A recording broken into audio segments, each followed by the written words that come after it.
Can YouTubers make their own manga? No, absolutely not. Everyone who has ever been a YouTuber has always been terrible at making manga. Anyway, go buy my comics at burningstarcomics.net. Link in the description. So ever since I posted my last video reviewing different manga by different YouTubers, I've been on the hunt to find more YouTubers out there that are doing manga. There's a lot more out there than I originally realized, and a lot of them are really, really talented. So I am going to get into 3 new manga reviews today, and they're not all shonen this time, so we'll have a little bit of variety. The first one I have to talk to you about today is Tomahawk Angel by mangaka Odi. This guy makes some great content, first of all. Genuinely very funny and informative YouTube videos, and he has awesome horror art that is so unique and disturbing, but in a fun way. He even has his own online courses where he'll teach you how to draw like this. I don't need it. I don't need it. Which is very, very tempting, especially for someone who's working on dark fantasy. Now, this is an interesting little story here because it was originally a Tapas webcomic, but Dark Horse had this collaboration with Tapas, and so Tomahawk Angel officially got published under them. They reformatted all of the webcomic-y scrolling forever, one panel at a time style into a more manga-friendly style. And overall, I think the conversion from webcomic to manga is pretty decent. There are some things that maybe don't come across as clear. I gotta say, it doesn't read like a manga at all. Storytelling-wise, it reads a lot more like a webcomic. While I do love this guy's content and his art, I gotta be honest with you guys, this was the most disappointing read out of everything in the video. Yeah, I know, we're starting off with the most disappointing one. So what is the actual plot? Well, we're going with the amnesia plotline for this one, where this young girl wakes up and she's injured, she has no idea what's going on. She quickly finds out that there are monsters in the world. It's the monster apocalypse. And luckily she is saved by a young boy her age as well as his little brother, his very, very annoying little brother, Koshiro, and Hiroki. Soon after saving her, they decide that she's a bit suspicious being an amnesiac, and so Koshiro decides, I'm gonna cut off this bitch's arm.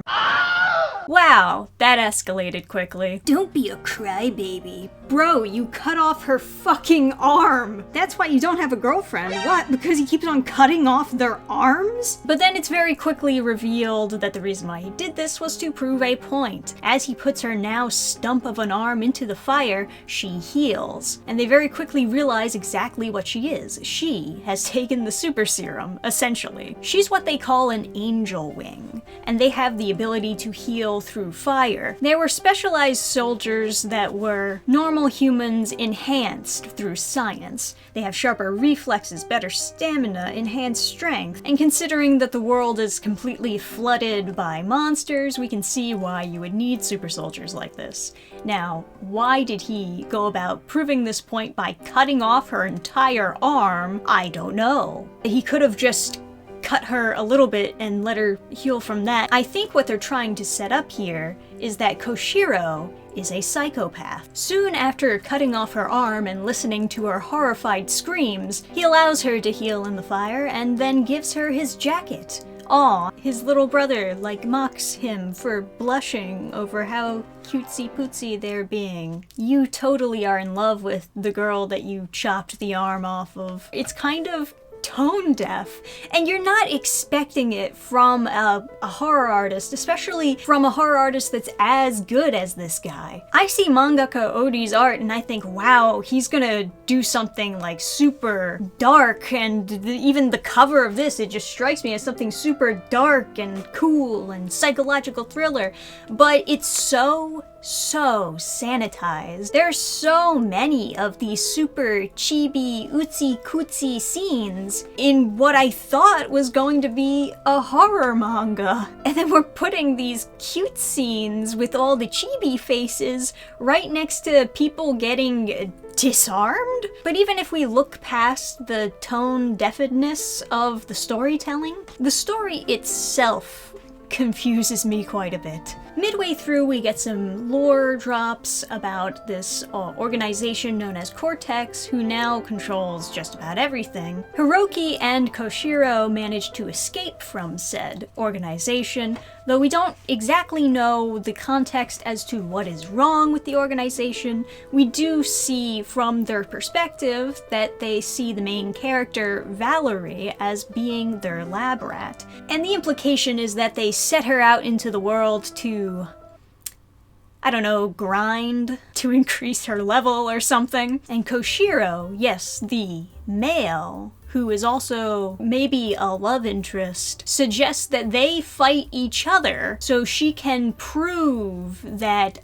she has what it takes to continue traveling with them. You can tell it's true love when you want to beat this woman up. Also, I find this completely nonsensical considering that they already know at this point in the story that she's an angel wing. She has crazy regeneration abilities, she has sharper reflexes, she has super strength. What do you mean she's too weak to travel with you guys? Even if she's not as good as you in hand-to-hand combat, you can still utilize her. It's just kind of a pointless subplot to keep on snapping your fingers in the audience's face to make sure they're paying attention by showing them, ooh, look at more action scene, look over here. But then the author decided to take a very dramatic turn in the story by disappearing these two new characters from the story entirely. And I mean that as literally as possible. Once they're done fighting, Koshiro immediately gets eaten by a monster. And then the monster disappears. It just glitches out of reality. And then Hiroki glitches out of reality.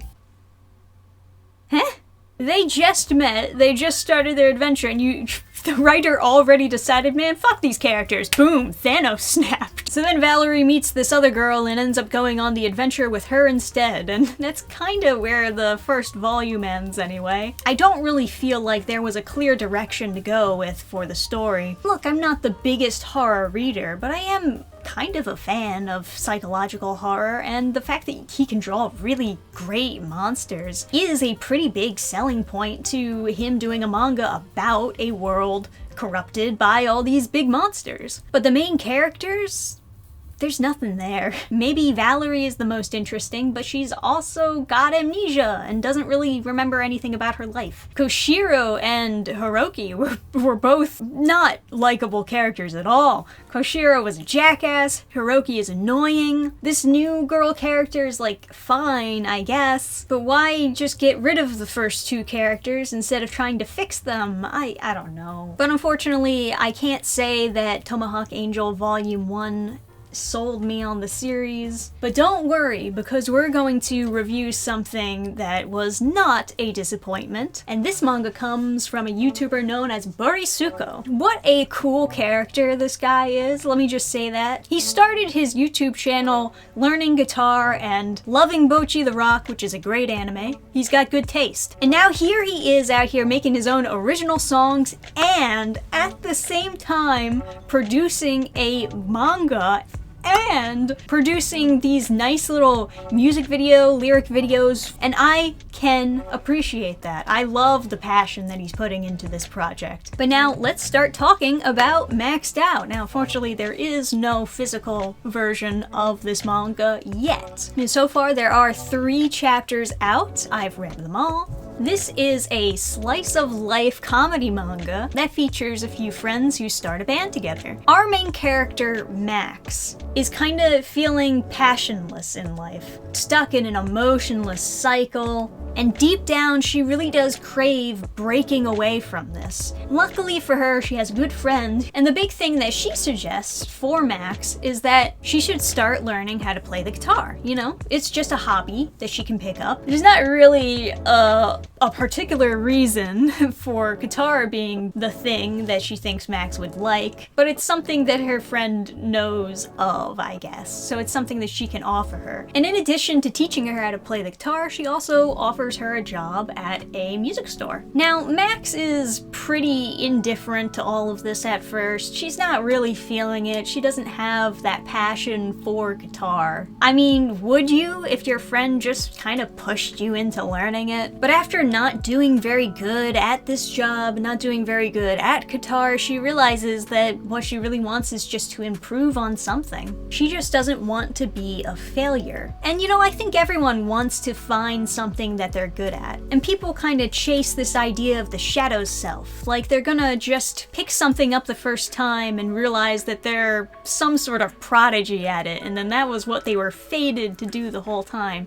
But in reality, everything requires work, knowledge, studying in order to get better at it. Overall, I think this is a pretty good setup. I actually did enjoy reading the few chapters that this manga had to offer. I think a lot of the problems I can point to in regards to this manga are problems that I see kind of often with a lot of new comic or manga creators. For example, I do think that this manga is a little bit more text heavy than it needs to be. This is one of my biggest gripes. Writing text of what the character is supposed to be feeling or what emotion they're supposed to have. Crying. If you don't think it's obvious that she's crying, why don't you try just making the tears bigger or more noticeable or adding more light glint in her eyes? This is supposed to be like her first emotional moment. Previously, she had just been emotionless, been putting up this wall around her and refusing to let anyone in. This is an important scene in the manga, in the story, and we're being told through text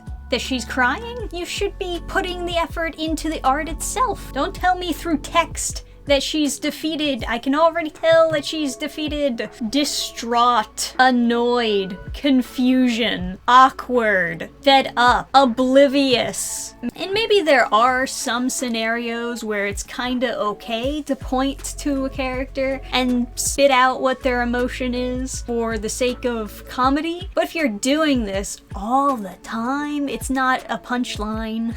Now, even more so, I think that sometimes the punchlines could use a little bit of editing just to make them a little bit more punchier. For example, this one I thought was a really funny joke. So she's working at the guitar shop, right? And her fellow employee is being like really rude to her, telling her to get out of the way. And then when she introduces herself, the employee says, "Oh, I thought you were a customer," which I thought was really funny in of itself. But instead of her responding, that's how she talks to the customers and, you know, pointing out how funny this part is, she says, "I'm literally wearing a uniform." And then later in the next panel, that's how she talks to the customers, when it's already like kinda too late to react to that. It's almost like he couldn't decide which joke was the funnier one, and so he tried to put them both in there. It's going to be much more beneficial for him in the long run if he focuses on the most punchy jokes of all, instead of the rapid fire technique. Obviously, being inspired by Bocchi the Rock,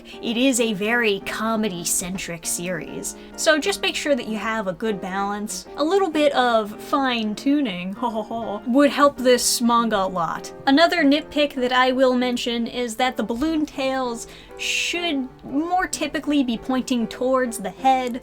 Most of the time it feels like the balloon tail is just being carelessly thrown generally towards the body of who's speaking, and there's not much thought about where it's pointing to. I know not all manga does it exactly a certain particular way, but a certain amount of consistency with how you do your lettering will help the readability a lot. So it's something to keep in mind. But overall, I did enjoy Maxed Out. I worry a little bit if Borisuko is maybe overdoing it or biting off more than he can chew. It's been a while since a new chapter has come out, and then here I find out that he's redrawing panels from the first chapter.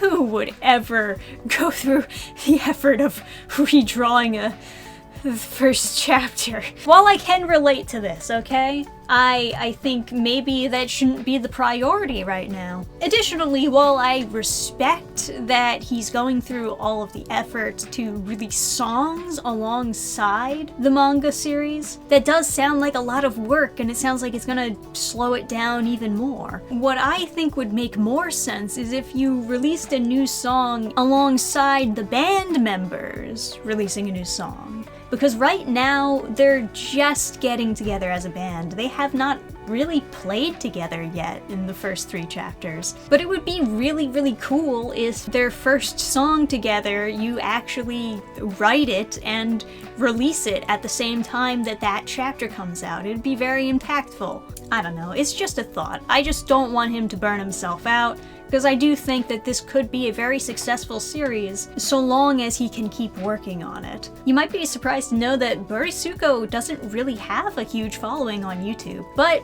he should.